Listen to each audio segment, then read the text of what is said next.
Eğer güne dünün duygularıyla başlıyorsanız aslında yeni bir güne başlamıyorsunuz. Peki o boşluğu neyle dolduracağız? İşte işin büyülü kısmı da burası. Kendinize taze, yeni, huzur içinde hissetmek bir lüks değil, bir seçimdir. Şimdi bırakıp nasıl yeni ve taze bir benlikle ayağa kalkabileceğinizi anlatacağım. Hazırsanız selam dostlar. Bugün çok yaşamsal, çok derin, bir o kadar da pratik bir konuyu konuşacağız. Hiç düşündünüz mü? Sabah gözünüzü açtığınızda aklınıza gelen ilk şey ne oluyor? Genelde dünden yarım kalan bir tartışma, bir önceki günün stresi, ödenmesi gereken borçlar ya da kalbinizi kıran o cümleler.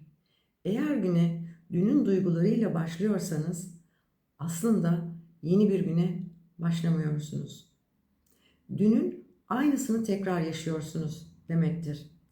Bugün size her sabah uyandığınızda o eski kırık, dökük, donuk duyguları kapının dışında bırakıp nasıl yeni ve taze bir benlikle ayağa kalkabileceğinizi anlatacağım. Hazırsanız bugün hayatınızın ilk günüymüş gibi başlayalım. Evet dostlar, çoğumuz sabah uyanır uyanmaz telefonumuza sarılıyoruz.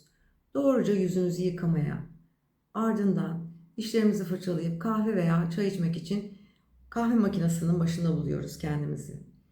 Rutin, alışılmış bu otomatik hareketler. Bu otomatik hareketlerin hiçbir tehlikesi yok. Ancak tehlikeli olan kısım aynı bu otomatik davranışlarımız gibi tıkır tıkır geri planda tekrar eden beynimizdeki o eski kayıtlar. Joe Dispenza buna geçmişte yaşamak diyor. Eğer sabah uyandığında ilk hissettiğin şey kaygıysa, bezginlikse vücudun o an geçmişteki bir anıya tepki veriyor demektir. Ben bunu fark ettiğimde kendime bir kural koydum. Yataktan çıkmadan önce sıfırlanma. Gözlerimi açtığımda kendime şunu söylüyorum. Dün bitti. Dünkü o kırgınlık, o küslük, o yetersizlik hissi hepsi düne aitti. Onlar benim kimliğim değildi. Sadece dünün deneyimleriydi. Bir bilgisayarı kapatıp açtığımızda nasıl geçici dosyalar siliniyorsa biz de her sabah uyanırken ruhsal bir temizlik yapma hakkına sahibiz. Dünü dünün içinde bırakmaya cesaretiniz var mı? Peki o boşluğu neyle dolduracağız? İşte işin büyülü kısmı da burası. Kendinize taze, yeni, huzur içinde hissetmek bir lüks değil, bir seçimdir. Ben her sabah yataktan kalkmadan önce derin bir nefes alıyorum. Ve o nefesin tüm hücrelerimi yenilediğini hayal ediyorum. Yeniden doğdum, yeniden buradayım ve bugün daha önce hiç yaşanmadı diyorum. Bu sadece bir olumlama cümlesi değil, bu bir oluş hali. Eski, donuk duyguların üzerindeki bir toz tabakası olduğunu düşünün. Sabah o ilk nefesle o tozu üfleyip atıyorsunuz. Farabi'nin dediği gibi insanın iradesi her an yeniden şekillenebilir. Geçmişin sizi tanımlamasına izin verdiğiniz her saniye geleceğinizden çalıyorsunuz demektir.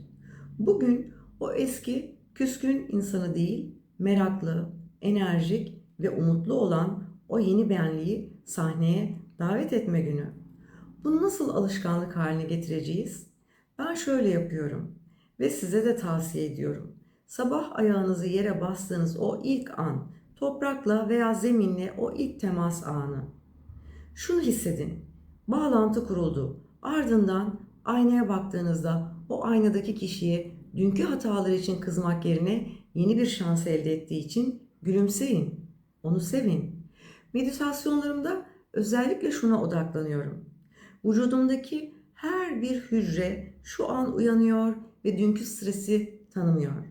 Bob Proctor'ın dediği gibi eğer zihninizde yeni bir resim oluşturursanız vücudunuz o resme itaat edecektir. Eğer siz kendinizi taze ve yolun başında bir kahraman olarak görürseniz dünya da size fırsatlarla dolu bir oyun alanı gibi görünecektir. Kaygı geleceğin kötü olacağı illüzyonudur. Yeni olma hissi ise şu anın gerçeğidir. Bilinç halidir. Oluş halidir. Dostlar, hayat çok kısa ve dünün küskünlükleri bugünün güneşine taşımak kendimize yaptığımız en büyük haksızlık. Bugün bu videoyu izledikten sonra yarın sabah uyandığınızda bir deney yapın. Gözünüzü açtığınızda o eski ağır duygular gelmeye çalıştığında onlara deyin ki siz dündeydiniz. Ben ise buradayım. Yeniyim, tazeyim ve hayatımın en başındayım. Bu hisle bir kez bütünleştiğinizde günün geri kalanının nasıl bir mucizeye dönüştüğünü fark edeceksiniz. Siz sabahları uyandığınızda genelde hangi duyguyla uyanıyorsunuz? O eski duyguyu bırakmaya hazır mısınız? Yorumlarda buluşalım. Bu yeni başlangıcı beraber mühürleyelim. Videoyu beğenmeyi ve bu taze enerjiyi paylaşmayı unutmayın. Bir dahaki videoda görüşmek üzere. Hem de yepyeni birer insan olarak.